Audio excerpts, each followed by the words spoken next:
Bismillahirrahmanirrahim. Assalamualaikum warahmatullahi wabarakatuh. Selamat pagi, salam sejahtera bagi kita semuanya. Shalom, Om Swastiastu, Namo Buddhaya, salam kebajikan.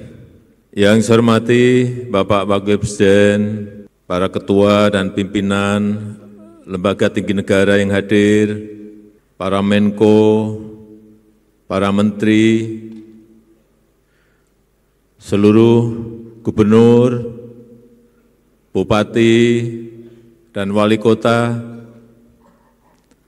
yang saya hormati para sekretaris daerah, para kepala Bapeda dari seluruh tanah air, Bapak Ibu hadirin dan undangan yang berbahagia.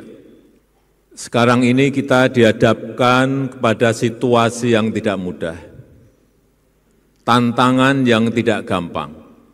Pertumbuhan ekonomi global diperkirakan hanya tumbuh 3,2%. Dampak runtutan dari COVID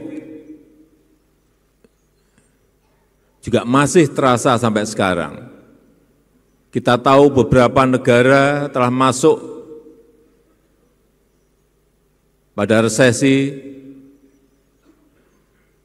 Jepang, Inggris, dan beberapa negara Eropa berada pada posisi menuju ke sana, menuju pada resesi. Oleh sebab itu, kehati-hatian kita dalam mengelola fiskal, mengelola anggaran betul-betul harus prudent, betul-betul harus hati-hati. Jangan sampai ada uang serupiah pun meleset dari rencana yang sudah kita buat. Dan betul-betul memperhatikan skala prioritas. Karena sekarang ini semua negara takut dan sangat ketakutan terhadap tiga hal. Yang pertama, harga minyak. Yang kedua, masalah bunga pinjaman, semua pada takut masalah itu, karena begitu bunga pinjaman naik sedikit saja, beban terhadap fiskal itu akan sangat besar. Sekali lagi, oleh sebab itu kita harus betul-betul hati-hati dalam mengelola setiap rupiah anggaran yang kita miliki. Kita telah memiliki rencana pembangunan jangka panjang. Kita telah memiliki rencana pembangunan jangka menengah. Dan masuk ke tahunan kita masing-masing juga telah memiliki rencana kerja pemerintah atau RKP. Tetapi yang belum adalah sinkron atau tidak dengan rencana besar yang kita miliki. Ini yang belum. Oleh sebab itu, sinkronisasi itu menjadi kunci.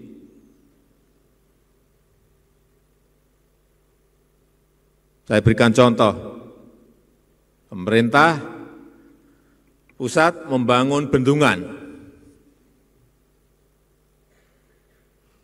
Jadi, dibangun lagi irigasi primernya. Jadi, tapi irigasi sekunder, irigasi tersier sampai ke sawah tidak dikerjakan. Airnya kan enggak sampai ke sawah-sawah yang kita miliki.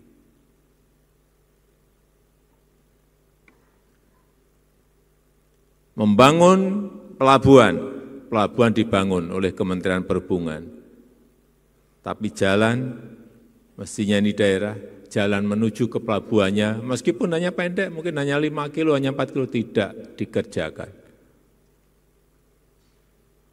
Ini yang namanya tidak sinkron, tidak seirama.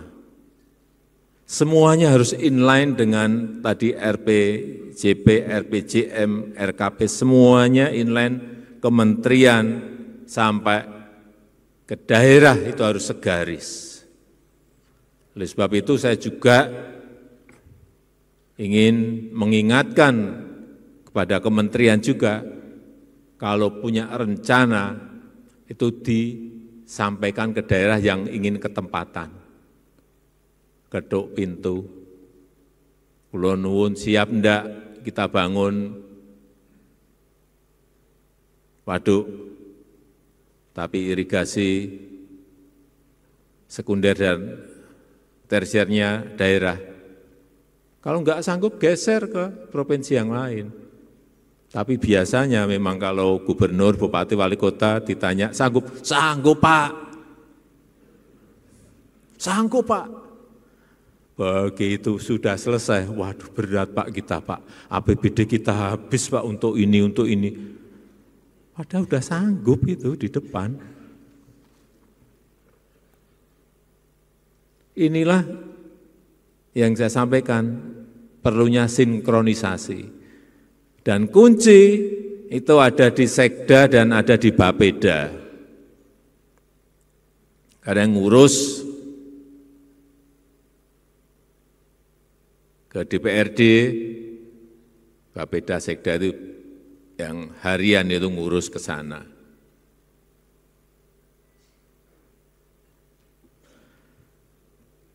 Kita telah membangun bendungan sampai saat ini selama 10 tahun sudah 42 bendungan dan akan selesai mungkin 60-an, insya Allah tahun ini akan menjadi 60-an, atau kalau meleset-meleset dikit ya menjadi 54, karena yang lain dikebut tapi bisa selesai, bisa tidak, tapi pasti akan selesai insya Allah.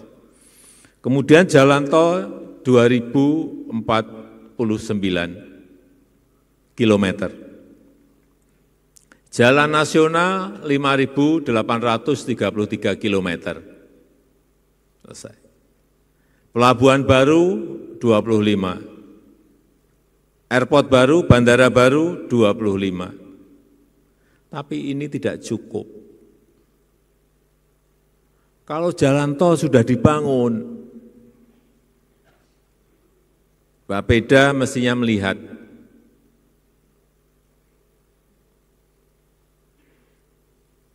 disambungkan kemana. Ini kan utama, poros utamanya. Terus disambungkan kemana?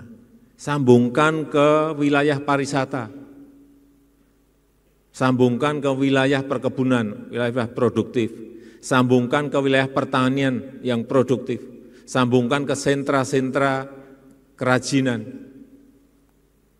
Itu harusnya yang mengerjakan daerah. Tetapi kalau memang betul tidak sanggup, ya sampaikan ke pemerintah pusat. Pak, ini ada rencana menuju ke kawasan sentra kerajinan sarung misalnya,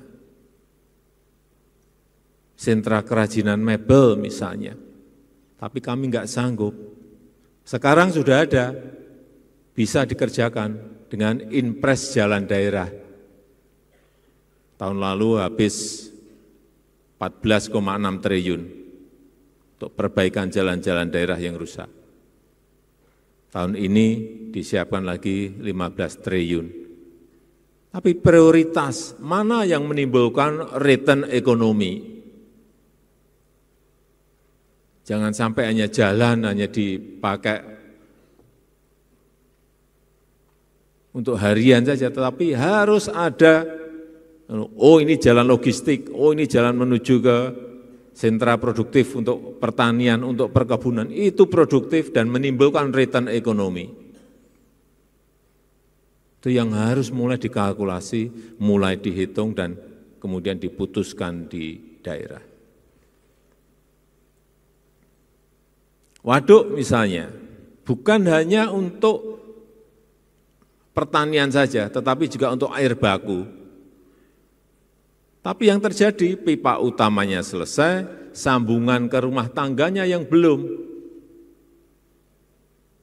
Kenapa belum? Karena PDAM-nya selalu rugi. Sehingga nggak mampu untuk membangun sambungan ke rumah tangga. Mestinya itu disupport oleh APBD dari daerah. Tapi sampai saat ini tidak ada yang berjalan. Itu tambahan sambungan rumah tangga untuk air minum. Oleh sebab itu, kemarin saya sampaikan kepada Menteri Bappenas, ya udah disiapkan lagi inpres untuk sambungan rumah tangga yang berkaitan dengan air minum.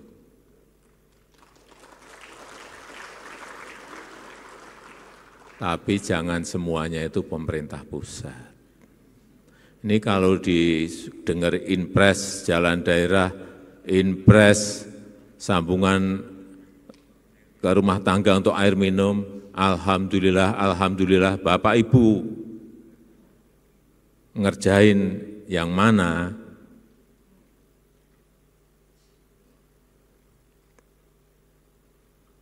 Ini yang harus kita pikirkan bersama-sama agar apa yang kita telah bangun itu betul-betul bisa produktif.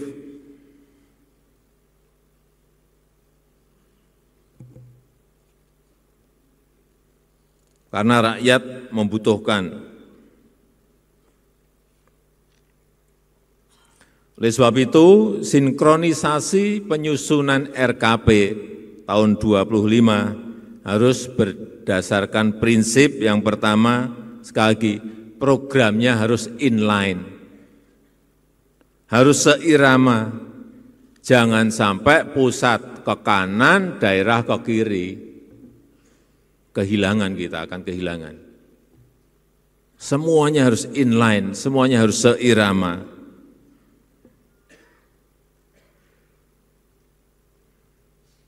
Misalnya pusat ingin meningkatkan produksi pangan, daerah malah mengkonversi sawah menjadi properti. Enggak sinkron namanya. Yang kedua, jadi yang pertama tadi program harus inline, kemudian yang kedua, program harus berorientasi hasil. Harus ada return ekonominya. Oleh sebab itu harus fokus, jangan sampai, ini bolak-balik saya sampaikan, yang namanya anggaran itu diecer-ecer kepada dinas-dinas semuanya diberi, enggak ada mana yang skala prioritas enggak jelas. Ada kenaikan 10%, anggaran semua diberi 10%. Enggak jelas skala prioritasnya yang mana.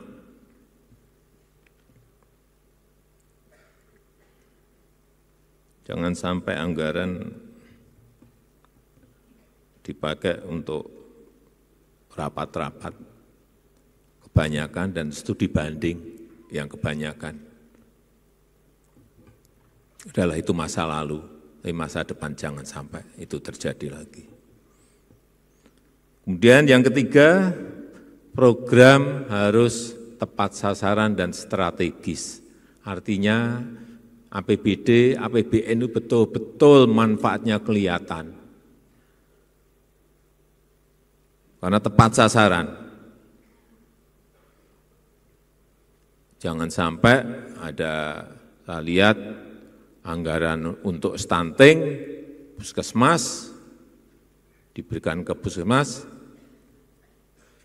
jadinya pagar puskesmas. Ada. Jangan bilang enggak ada, ada. Enggak ada hubungannya. Stunting sama pagar. Ada.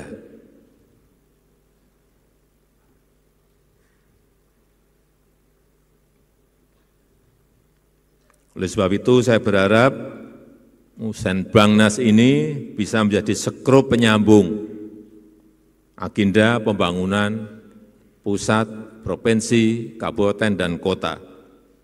agar semuanya inline, semuanya seirama, dan semuanya tepat sasaran, dan nanti hasilnya betul-betul dirasakan oleh rakyat. Saya rasa itu yang ingin saya sampaikan dalam kesempatan yang baik ini, dan dengan mengucap Bismillahirrahmanirrahim, Musrenbangnas 2024 saya nyatakan dibuka dan dimulai. Terima kasih. Wassalamualaikum warahmatullahi wabarakatuh.